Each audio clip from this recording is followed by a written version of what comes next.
Сәлеметсіздер ме? Қарағанды облысы Шахтинск қаласының Санжар Асфендияров атындағы жалпы білім беретін мектебінің бастауыш сынып мұғалімі Мархабаева Олжалғас Анарбайқызы боламын. Бүгінгі біздің тақырыбымыз нанды қадірлейік сөйлем. Олай болса сабағымызды бастайық. Нанды қадірлейік сөйлем 43-ші сабақ. Соның түсіндірмесіне тоқталайық. Алдымен психологиялық ахуал. Амансың ба алтын күн, амансың ба көк аспан, амансың ба достарым, амансыз ба ұстазым. Қанекей балалар, енді үй тапсырмасын қайталайық. Үй тапсырмасы көктем мәтінін әңгімелеу және оқу. Алдымен назарымызды экранға аударайық.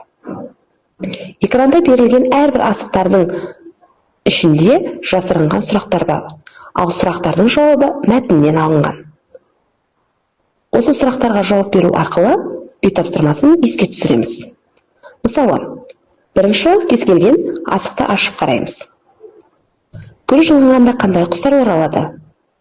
Көктем мезгілінде ауа райы қандай болады? Мәтін не туралы? Келесі сұрақ.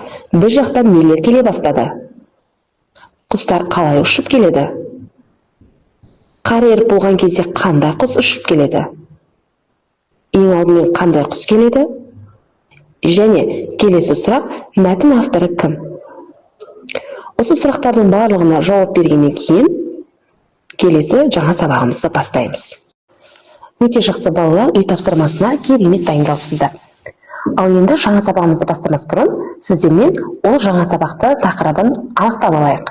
Ол үшін барлығымыз экранға назар аударамыз. Мына берілген суреттердегі әрбір сөздердің бірінші тұрған әрпін айту арқылы жаңа сабағымыздың тақырыбын ашамыз.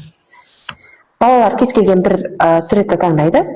Сенсорлы тақта арқылы, егер сенсорлы тақта болмаса, демек проекторды қолдануға болады. Мәселен, лақ, уа әрпі, кез келген жерін таңдап қарауға болады. Өрік, ө әрпі, сағат, са әрпі, есек, е әрпі, мысық, ма әрпі, және йод, и, яғни қысқа е әрпі. Сонда балалар, бізде қандай тақырып шықты? Дұрыс айтасыздар, сөйлем, яғни бүгінгі біздің тақырыбымыздың атауы сөйлем. Бүгінгі біздің осы сөйлем тақырыбындағы оқу мақсаттарымыз: бірінші, тыңдалым материалына қатысты өз ойын білдіру. Екінші, сөйлемді бас әріптен бастап жазып, соңына дейін тиісті тыныс белгіні қою. Сөйлем, өткен тақырыпта ережесін қайталау. Берілген нүкте, үтірлеп белгісі, сұрақ белгісі, сызықша, бұлар тыныс белгілері екенін білесіздер. Ал бүгінгі біздің жаңа сабағымыздың ережесі: сөйлемнің бірінші сөзі бас әріптен басталып жазылады. Сөйлемнен соң не нүкте, не сұрақ белгісі, не леп белгісі қойылады. Сөйлем сөздерден құралады.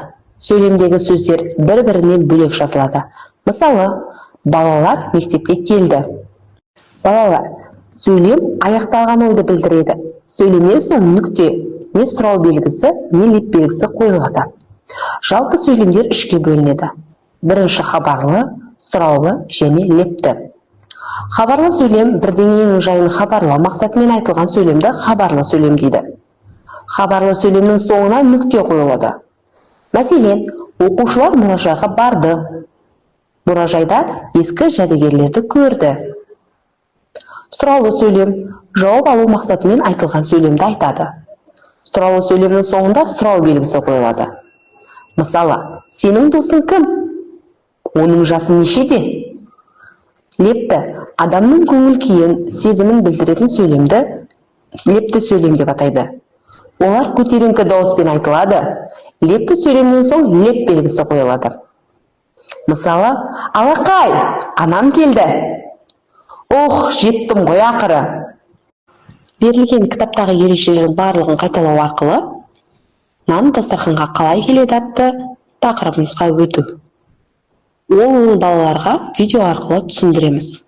Балалар, барлығымыз видеоға назар аударайық. Трактор көлігіне балалар жер жыртатын құрылғыны жалғап, егістік алқабына жібереміз. Ол көктемде бидай егетін алқапты жыртатын құрылғысымен жерін жыртып, дән себуге дайындайды екен. Содан соң оның тырмалайтын бөлігімен ол жерді тырмалап, баптап, дәнін себеміз. Және шыққан бидайды комбайн көлігімен комбайншы орып шығады. Ол бидайдың барлығын орып, бидайды жинап, оны диірменге апарады. Диірменде ол бидайлардан ұн тартып шығарады. Қапшық ұндарды шығарып, оны тракторге қайтадан салып, ұнды қайда апарады деп ойлайсыңдар? Дұрыс, наубайханаға апарады. Ұнға түрлі жұмыртқа, ашытқыш, су қосып былғап, қамыр дайындап, қамырдан наубайханадағы пешке салып, түрлі нан дайындайды екен. Видеоны тамашалап болғаннан кейін кітаптағы бірінші жаттығуға назар аударамыз. Мәтінді түсініп оқимыз. Нанды қадірлейік. Нан еңбекпен табылады. Диқандар көктемде жерге тұқым себеді. Одан егін өніп шығады. Оны жаз бойы күтіп баптайды. Күзде астықты комбайнмен орып алады. Содан соң машинамен қабылдау орындарына жеткізеді. Бидайдан ұн тартады. Оннан неше түрлі нан пісіреді. Мұның бәрі адамдардың еңбегі. Сондықтан да нанды қадірлеуіміз керек. Ал енді балалар, сіздерге мынандай сұрақтар берілген. Ол сұрақтарды сіздер орындау үшін тәтті бауырсақ әдісі арқылы сұрақтарға жауап беріңіздер. Сол сұрақтарға жауап беру арқылы біз қызымызды бауырсақтарға толтырады екенбіз. Ең бірінші сұрақ, мәтін қалай аталады? Дұрыс айтасыздар. Мәтін нанды қадірлейік. Нан қалай табылады? Кез келген балалардан орындарынан тұрғызып, сол сұрақтарға жауапты тыңдайтын боламыз. Келесі, диқандар көктемде жерге не себеді? Жарайсыздар. Күзде астықты немен орады? Берілген мәтіндегі сұрақтар арқылы жауап іздеу. Бидайдан не тартады? Мәтін неліктен нанды қадірлейік деп аталған? Өте жақсы, дұрыс айтасыздар. Міне балалар, өздеріңіз көріп тұрғандарыңыздай, біздің қызымыз бауырсаққа толы болды. Мәтіндегі сөйлемдерден соң қандай тыныс белгісі қойылған? Өте жақсы. Енді балалар, сіздерге екінші жаттығу берілген. Орналастырылып берілген сөздерден сөйлем құрап жазу. Және әр сөйлем неше сөзден тұратынын, сөйлемдердің бірінші сөзі қандай әріптен басталып жазылғанын анықтау.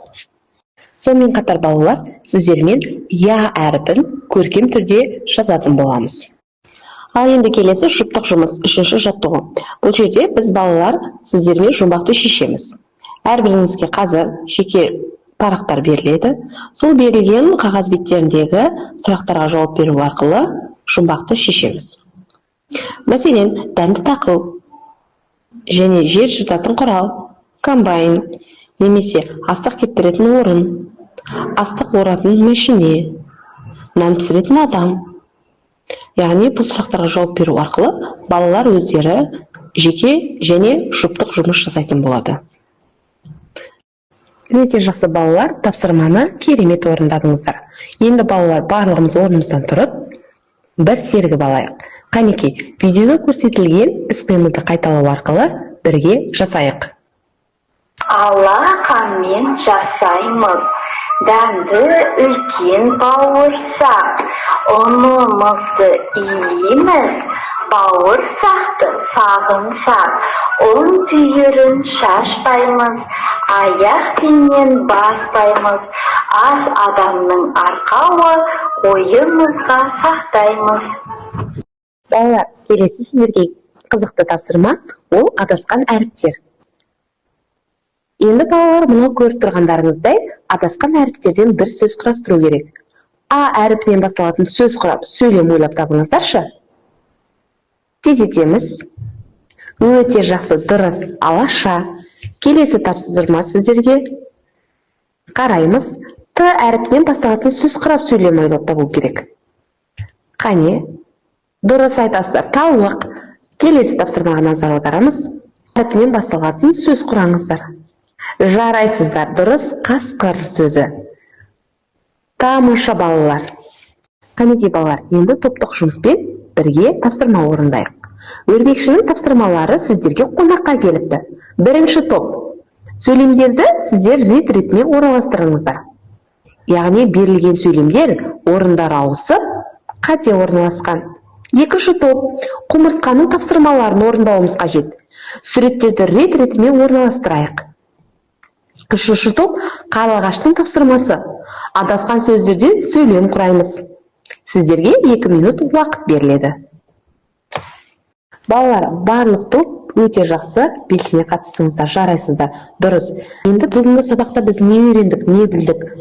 Оны анықтау үшін алдар көсені тамақтандырайық. Яғни, сіздерге әрбіріңізге қазір бауырсақтар таратып беремін. Сол бауырсаққа, мысалы, бүгін қандай тақырып өттік? Сөйлем дегеніміз не? Немесе, жалпы нан бізге қалай келеді? Нан қалай пайда болады? Нанды жеткізу үшін бізге қандай көлік қажет? Солар туралы қысқаша өздеріңіздің ойларыңызды жазып, алдар көсені тамақтандырайық.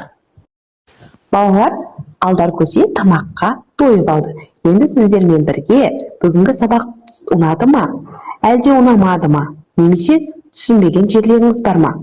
Оны анықтау үшін бір-бірлеп экранға келіп, өздеріңізге берілген 3 таңдаудың біреуін таңдау арқылы ойларыңызбен бөліссеңіздер. Балаларға ұнады, түсінбедім және ұнамады атты смайликтер беріледі. Балалар өздерінің қалауынша біреуін таңдау арқылы кері байланысқа өтеді. Сабақтың соңы, яғни рефлексия, бізде ұнады, түсінбедім, ұнамады атты 3 смайлик арқылы ұсынылады. Балалар сенсорлы экранда немесе проекторда жаңа өздерінің жауаптарын ұсынады, яғни басады. Сол арқылы алдағы уақытта өтілетін сабақтарда қандай мүмкін өзгешеліктер болуы қажет, немесе оларға не ұнайды, немесе ұнамайды, соны анықтау арқылы жұмыс жасаймын. Және балалар өздерінің кез келген көңіл күйлерін ашық түрде жеткізу үшін ұсынылады. Сонымен қатар бірінші сыныпта бағаланбағандықтан балалардың барлығына бірдей әртүрлі смайликтер үлестіріледі. Мысалы, жарайсың, сен осы бағытыңнан тайма. Бәрекелді, барлығын дұрыс жасадың. Жарайсың, бүгін саған ризамын. Сен жарық жұлдызсың. Ақылдым сол. Сенің қолынан келмейтіні жоқ атты әртүрлі смайликтер беріледі. Сондай-ақ балаларға жақсы көңіл күй сыйлау үшін осындай смайликтерді беріп, алдағы уақытта сабақтарға белсенді қатысуға шақыртамыз. Балалар, үй тапсырмасы нанды қадірлейік мәтінін оқып келу. Осымен сабағымыз аяқталды. Сау болыңыздар.